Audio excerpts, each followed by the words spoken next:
وہ تو ہونا ہی تھا کیونکہ انگریزی ہماری مادری زبان نہیں. اس کے علاوہ تاریخ اور فارسی میں بھی فیل ہو گیا.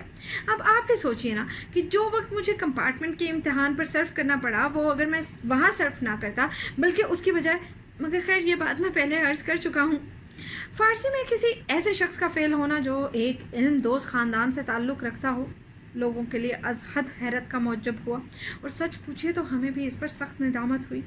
لیکن خیر اگلے سال یہ ندامت دھل گئی اور ہم فارسی میں پاس ہو گئے، اور اس سے اگلے سال تاریخ میں پاس ہو گئے، اور اس سے اگلے سال انگریزی میں.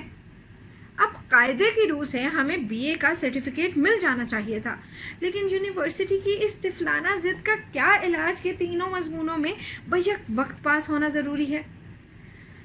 بعض طباعیں ایسی ہیں کہ جب تک یکسوئی نہ ہو مطالعہ نہیں کر سکتے. کیا ضروری ہے کہ ان کے دماغ کو زبردستی ایک کھچڑی سا بنا دیا جائے؟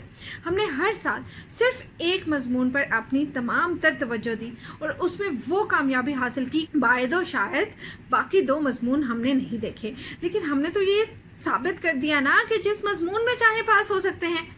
اب تک تو 2 مضمونوں میں فیل ہوتے رہے تھے، لیکن اس کے بعد ہم نے تہیہ کر لیا کہ جہاں تک ہو سکا اپنے مطالعے کو وسیع کریں گے.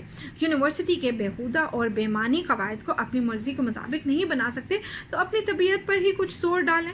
لیکن جتنا غور کیا اس نتیجے پر پہنچے کہ 3 مضمونوں میں بیک وقت پاس ہونا فی الحال مشکل ہے.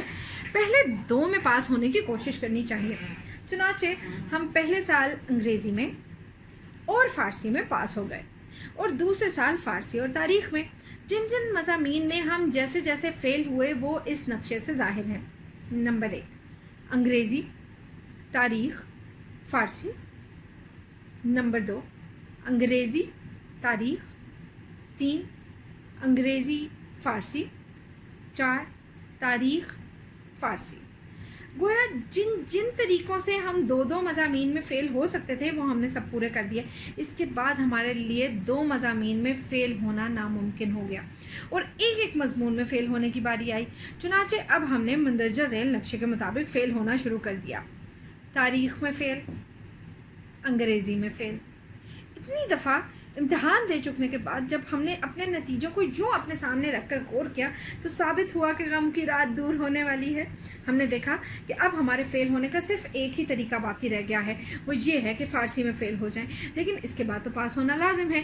ہر چند کی یہ سانحہ از حد جان کا ہوگا، لیکن اس میں یہ مصلحت تو ضرور مضمر ہے کہ اس سے ہمیں ایک قسم کا ٹیکہ لگ جائے گا. بس یہی ایک کسر باقی رہ گئی ہے. اس سال فارسی میں فیل ہوں گے، پھر اگلے سال قطعی پاس ہو جائیں گے. چنانچہ 7ویں دفعہ امتحان دینے کے بعد ہم بے تابی سے فیل ہونے کا انتظار کرنے لگے. یہ انتظار دراصل فیل ہونے کا انتظار نہ تھا، بلکہ اس بات کا انتظار تھا کہ اس فیل ہونے کے بعد ہم اگلے سال ہمیشہ کے لیے بی اے ہو جائیں گے. ہر سال امتحان کے بعد جب گھر آتا تو والدین کو نتیجے کے لیے پہلے ہی سے تیار کر دیتا. رفتہ رفتہ نہیں بلکہ یکلخت اور فوراً. رفتہ رفتہ تیار کرنے سے خامخواہ وقت ضائع ہوتا ہے اور پریشانی مفت میں طول کھینچتی ہے. ہمارا قاعدہ یہی تھا کہ جاتے ہی کہہ دیا کرتے تھے کہ اس سال تو کم از کم پاس نہیں ہو سکتے. والدین کو اکثر یقین نہ آتا. ایسے موقع پر طبیعت کو بڑی الجھن ہوتی. مجھے اچھی طرح معلوم ہے میں پرچوں میں کیا لکھ کر آیا ہوں. اچھی طرح جانتا ہوں کہ ممتحن لوگ اگر نشے کی حالت میں پرچے نہ دیکھیں تو میرا پاس ہونا قطعاً ناممکن ہے. چاہتا ہوں کہ میرے تمام بہی خواہوں کو بھی اس بات کا یقین ہو جائے تاکہ وقت پر انہیں صدمہ نہ ہو.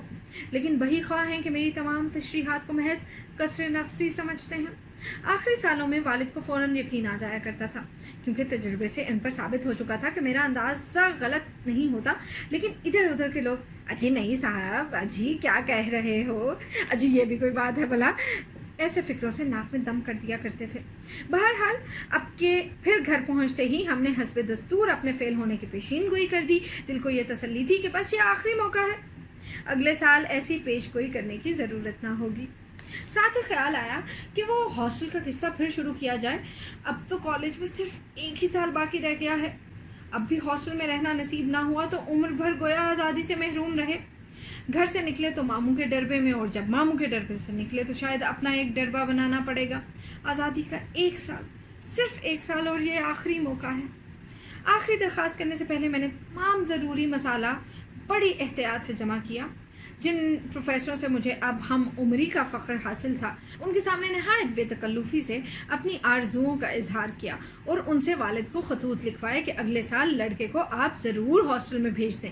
بعض کامیاب طلباء کے والدین سے بھی اس مضمون کی عرض داشتیں بھجوائیں۔ خود اعداد و شمار سے ثابت کیا کہ یونیورسٹی سے جتنے لڑکے پاس ہوتے ہیں ان میں سے اکثر ہاسٹل میں رہتے ہیں، اور یونیورسٹی کا کوئی وظیفہ یا تمغہ یا انعام تو کبھی ہاسٹل سے باہر گیا ہی نہیں۔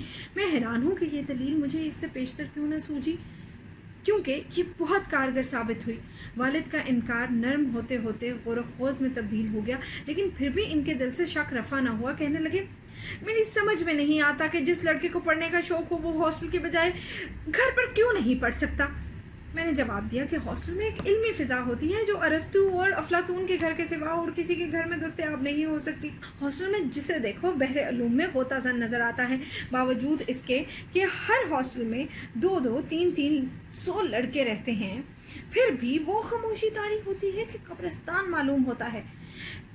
شام کے وقت ہاسٹل کے صحن میں جا بجا طلباء علمی مباحثوں میں مشغول نظر آتے ہیں۔ علی الصبح ہر ایک طالب علم کتاب ہاتھ میں لیے ہاسٹل کے چمن میں ٹہلتا نظر آتا ہے۔ کھانے کے کمرے میں، کامن روم میں، غسل خانوں میں، برآمدوں میں، ہر جگہ لوگ فلسفے اور ریاضی اور تاریخ کی باتیں کرتے ہیں۔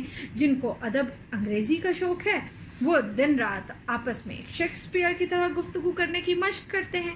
ریاضی کے طلباء اپنے ہر ایک خیال کو الجبرے میں ادا کرنے کی عادت ڈال لیتے ہیں۔ فارسی کے طلباء رباعیوں میں تبادلہ خیال کرتے ہیں۔ تاریخ کے دل دادا والد نے اجازت دے دی۔ اب ہمیں یہ انتظار کہ کب فیل ہوں اور کب اگلے سال کے لیے عرضی بھیجیں۔